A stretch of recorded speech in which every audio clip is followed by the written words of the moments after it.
Saludos, Masters de Star Wars, yo soy la Sombra del Imperio. Hoy retomaremos la segunda parte del video de ayer, cuando Luke Skywalker, en su búsqueda por aprender más sobre los Jedi, fue hecho prisionero en Nar Shaddaa por Gracchus el Hutt, un coleccionista de viejos artefactos Jedi. Una historia del nuevo canon que engloba los cómics 10, 11 y 12 de la serie Star Wars de Marvel. Aquí el Hutt le pondría una dura prueba al joven inexperto Skywalker, dado a que lo haría combatir en la arena de Nar Shaddaa para la diversión de todos contra una bestia gigante, la última en su tipo, el Gran Kongo. Los brazos de esta criatura eran resistentes a un sable de luz por tener una armadura protectora muy probablemente hecha de cortosis, el único material en la galaxia que podía soportar el calor que un sable de luz generaba. Es entonces que Skywalker se vería en graves aprietos porque la intención del Hutt era dejar que el último de los Jedi muriera a manos de la criatura salvaje originaria del sistema Mustafar. Por su parte, Luke creía que podía matar a la criatura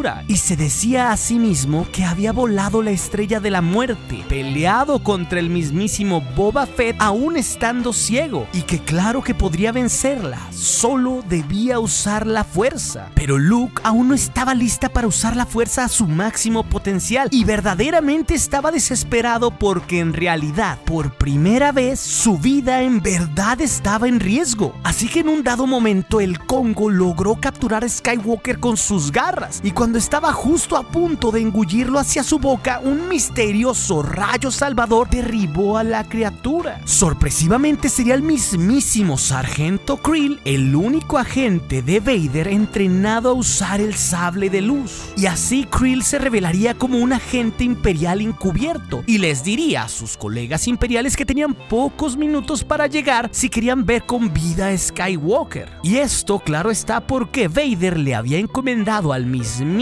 Stormtrooper que trajera con vida al joven Jedi misterioso. Kryll traicionaría así la confianza que Gracchus el Hutt había depositado en él, y con los refuerzos imperiales de su lado, Skywalker prácticamente sería suyo. Pero justo en el momento de llevarse a Luke Skywalker, Gracchus el Hutt utilizaría una sorpresiva arma como distracción, un pulso electromagnético que dejaría inservible a todos los blasters ahí, con excepción, claro está, de los sables de luz. Entonces, por un momento Gracchus desaparecería, pero por primera vez en la historia de esta saga, veríamos lo que un Hutt a puño limpio sería capaz de hacer, ya que se desharía con mucha facilidad a varios pilotos imperiales. Así, la arena en Nar Shaddaa estallaría el caos porque Gracchus el Hutt se estaría encargando de los imperiales a mano limpia, mientras que la gran bestia salvaje provocaba un caos en toda la arena, y por si fuera poco, los imperiales tendrían prácticamente en sus garras a Luke Skywalker. Pero en ese momento, R2-D2 aparecería desde las tribunas de la arena para arrojarle su sable de luz azul a Luke, que pondría nuevamente a Skywalker en la pelea. Pero en otra parte de Nar Shaddaa, Han Solo, Chewbacca y Leia habían estado buscando la localización de Luke Skywalker para rescatarlo, pero el alboroto ocasionada por la llegada del ejército imperial en la arena les daría la clave para encontrar a su amigo, y los tres, al llegar a la arena, se darían cuenta que sus blasters no servían y que la gente huía despavorida por el caos provocado por el Kongo fuera de control. Mientras tanto, en la arena, Luke se encontraría nuevamente frente a frente a quien lo había entrenado en aquella lejana arena, el propio Sargento Kryll, donde nuevamente Luke se enfrentaría a él. Pero a pesar de todo, Kryll demostraría que su entrenamiento personal con Vader era por mucho superior al de Skywalker, porque con un simple movimiento, a pesar de no tener un sable de luz, noquearía a Luke Skywalker y lo dejaría inconsciente en la arena. Tras creer el Sargento Kryll que había ganado, aparecería tras de sí Gracchus el Hutt tomándolo por el cuello y ahorcándolo. Pero de nueva cuenta, la habilidad del Stormtrooper de élite se haría notar porque alcanzaría uno de los sables de luz que Gracchus llevaba consigo y le daría una estocada fulminante, dejándolo incapacitado para combatir. Es en ese momento que, cuando todo se creía por perdido, que aparecería nuevamente R2-D2 frente a Han, Chewie y Leia para darles varios sables de luz a cada uno, cortesía de las cientos de reliquias que tenía el Hutt en sus aposentos. Y así, en una hermosa y poética escena, nuestros tres héroes entrarían en acción en la arena repartiendo estocadas con sus sables de luz para rescatar del aprieto a su amigo Luke Skywalker.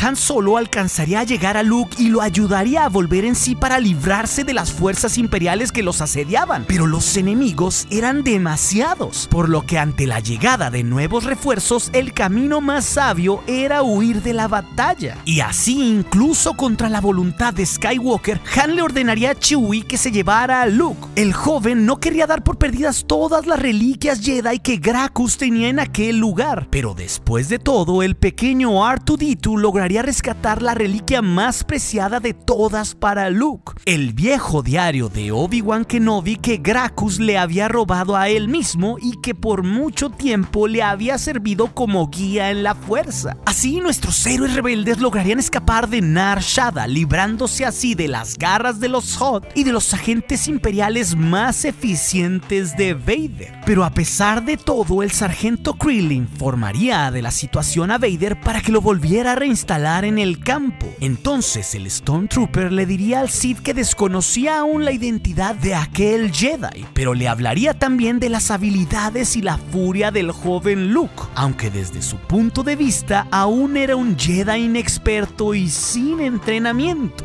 Esto únicamente alimentaría las sospechas de Darth Vader para cazar a ese joven misterioso de la rebelión que había destruido la Estrella de la Muerte y que nuevamente había escapado de sus garras cuando prácticamente lo había tenido bajo su poder. Y en su nueva y gustada sección llega la pregunta del día. La pregunta viene de Neos Chi, ya que en el video anterior sobre el Stormtrooper que fue entrenado por Darth Vader en combate con sable de luz, nos preguntó justamente si existe un dios en Star Wars. Y aquí debo decir que esta pregunta tiene varias vertientes, ya que en sí la fuerza era la principal deidad del universo de Star Wars, porque muchas órdenes la seguían, la respetaban e incluso la usaban, como son los casos de los Jedi o los Sith, o incluso en el nuevo canon, los casos de los guardianes de los Whills y de la Iglesia de la Fuerza que vimos en Jakku, por lo que todo esto es una muestra clara de que la fuerza era la máxima autoridad en este campo, aunque cabe señalar que cada especie en la galaxia algunas veces podían tener sus propios dioses, como los Ewoks en el regreso del Jedi que reconocían a C-3PO como algún tipo de dios, o también está el caso de los androides que tenían una especial suspicacia, ya que veían a sus creadores con mucho respeto y al mismo tiempo como algún tipo de deidad, tal como C-3PO se refiere a su propio creador Anakin en el episodio 1. Pero sin duda el caso más interesante de todos es el de los Tusken Raiders en Tatooine en el nuevo canon, ya que ante tanta destrucción provocada por Darth Vader en sus aldeas, decidirían abiertamente adorarlo como Vader, el dios de la destrucción. ¿Y tú, Master, qué piensas de todo esto? ¿No te pareció impresionante cómo Han, Leia y Chewie salvaron a Luke utilizando sables de luz? ¿Crees que podamos ver en el futuro episodio 8 muchas de estas antiguas reliquias Jedi que encontró Luke en la guarida del Hutt? Me encantaría saber lo que piensan y todas sus preguntas en los comentarios, porque créanme, siempre trato de leerlos a todos. Masters de Star Wars, si les gustó este video, no duden en compartirlo y suscribirse al canal, ya que al dejarle un pulgar arriba al video siempre ayudará al canal a llegar a galaxias muy lejanas. Y recuerden, nuestro aliado es la fuerza y un poderoso aliado es. Hasta aquí su amigo, la Sombra del Imperio.